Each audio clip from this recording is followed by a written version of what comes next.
What's up, everybody? It's the Exterminator back here with a brand new video. Today, I'm going to be making my first reaction video on this channel.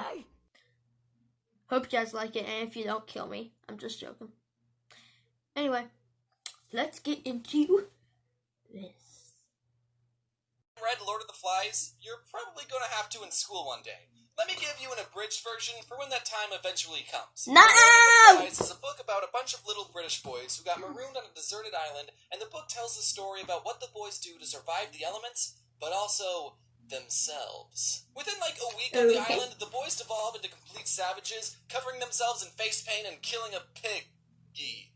I said too much. And when I read the book in high school, I thought the boys turned savage so quickly it wasn't all that accurate. As a former young boy myself, I was insulted that William Golding thought that us little boys were so heartless. But then I remembered all the things that happened at my scout camp, Camp Geronimo, and I realized that Lord of the Flies is still inaccurate. The boys would have gone savage way faster. Listen, I'm a cautious person when I'm hanging around the guys. The guys. The other boys would be playing this game called Quarters, where you would fling quarters at people's knuckles until they bled. But I wouldn't play that game because it's dangerous and that? Or when I was at a party and someone wanted to play the knife game to show off how good their hand-eye coordination was, I wouldn't play that game either because I needed my...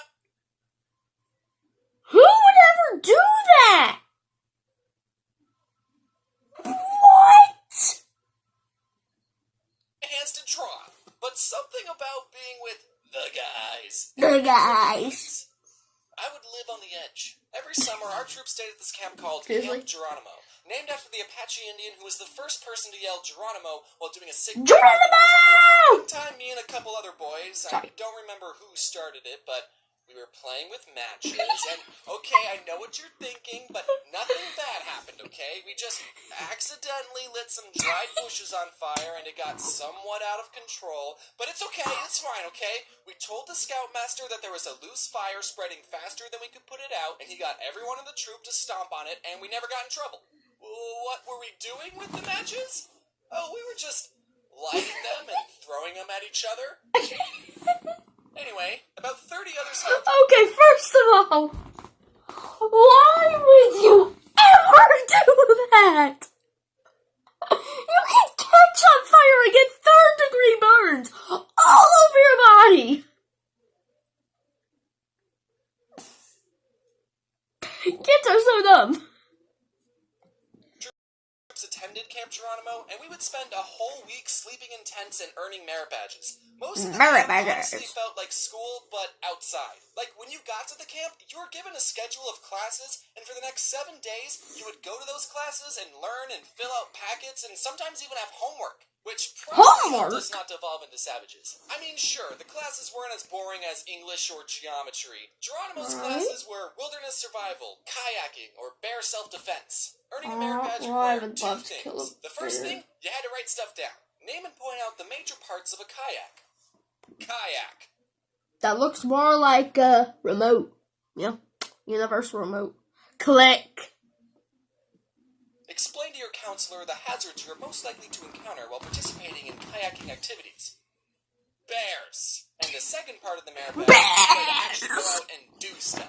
Capsize the kayak, swim it and the paddle to the shore, and if you don't make it, the bears will get you. I never got the kayaking merit badge. You had to be at least 12 How do you survive, James? But you could go as an 11-year-old if a parent was coming with you. And at the time, my dad was a camp counselor. My birthday was May 14th, and Geronimo was at the end of May, so I barely made the cutoff as the youngest person going. Geronimo was a big step from spending 3 days at camp to spending a week in the wilderness. What made it worse was I was going to be spending a whole week with all the mean older scouts and my dad. There was this one scout named Paul. When I was 11, he was 15. So naturally, he would pick on me and make fun of me. Ha ha, I get it. I'm small, so I suck. But, silver lining, he got fatter. And a couple years ago, he reached out to me. And I had been doing the whole YouTube thing for a while. He was off starting his own business. And he wanted to do some business opportunity with me. And I just said, hey, do you want to do my merch? So now he works for me. So kids, if you ever have bullies, just become successful on YouTube and then hire them to sell plushies. He's actually a really good merch guy. He gets all my stuff into these retail stores. So if you see a Floof plushie at Hot Topic, you can say, Thanks, Paul. Bullies really do make a difference. Anyway, self-promotion aside, my first lesson of the day was a little bit on the very young side compared to everyone else. I was taking a class called orienteering. The class taught us how to read maps and use a compass. I've heard and that one one day before. it was time for our class to go on a scavenger hunt thing. We were given a list of places we had to go to, and we were supposed to use our compass and count our paces to get to each specific location. Then when we got to our destination, there would be a marker somewhere, and we would have to write down what that marker was. There were 10 different markers that we had to find, and the course was supposed to lead us in a circle. The leader who was in charge of our group and the compass was an older scout named Paul. It wasn't the merch guy Paul, but I think it would be funnier if it was. Our group set off to the first location. Having a compass and counting your steps isn't the most accurate way of navigation, but we weren't allowed to use Google Maps, so... When we got to the spot, we had to look around for a little bit to find the marker, but we eventually found it, and then we were off to the second location. This time, the marker was harder to find. What? Were those dead kids? Okay, bears do exist. I'm not saying that I didn't believe in bears, just... bears are mean. That's all I'm saying. The spot we landed on was pretty far from where the marker actually was. What? At the third location, we couldn't find the marker. But we did see this reflective sign on a tree, and we figured that's what the marker was supposed to be, so we wrote it down. At this point, I decided to grab my own compass and give it a try. My compass pointed in a direction that was a little bit off from Paul's direction. Not by a whole lot, but just enough. But remember, I was the little kid. Nothing I said mattered. Paul said things to me like, oh, you don't know how to use a compass. I bet yours is broken. I'm never going to work for you one day. And you know what? I believed him. This guy is 15 years old. Do you know how wise and experienced he is? So we kept going and struggling. We used anything we found as a marker. Some piece of trash, it's a marker. Hey, this tree has an A and an M carved into a heart. Kind of weird that it's at an all-boys camp.